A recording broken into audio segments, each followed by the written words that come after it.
So I'm actually going to take a step to a different area, which is symptom management, because I think this gets at this idea of intractable. So if a child with alterations in the central nervous system, and it's significant, and let's say they're that child who has recurrent episodes that are being categorized as irritability, and we're learning more as to what are features where we would categorize those irritable features as being pain behaviors. So we put that child in that category, pain behaviors. And appropriately, the first evaluation is going to be looking for the testable, treatable problem. So that's where looking for, does the child have a bladder infection? Does the child have a broken bone? So you have a test to identify it, and you have a treatment, and then the treatment will eliminate the source of the symptoms.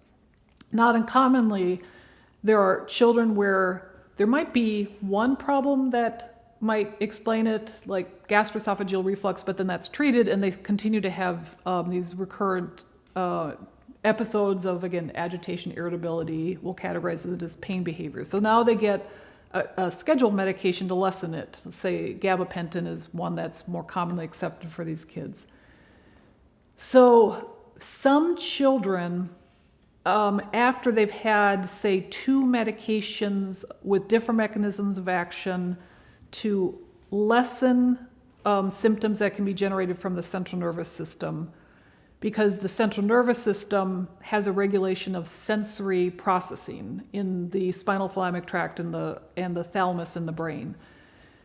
So again, different from, I have a test that can tell me I have a bladder infection and then treatment will eliminate it. Now I have a potential problem in the central nervous system that I don't have a test for it, and I can't eliminate it if it exists.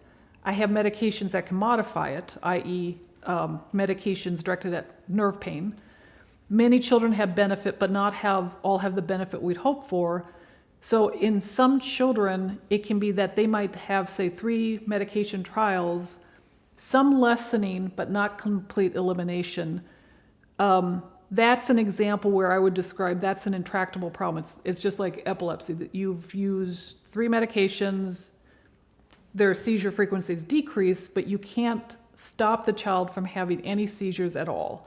So then it becomes a balance of how much more bang for your buck can you get with either new trials, or will you get just a higher degree of side effects with less added benefit?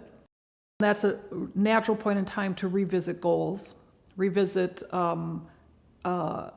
life-sustaining interventions, or life-sustaining treatment that's already in place. So that, but again, like Joanne described beautifully earlier, that allowing it as offering up information for reflection and then revisiting it later, because, you know, 1, it's distressing, 2, it's complicated because you're asking somebody to understand that I can't make it better.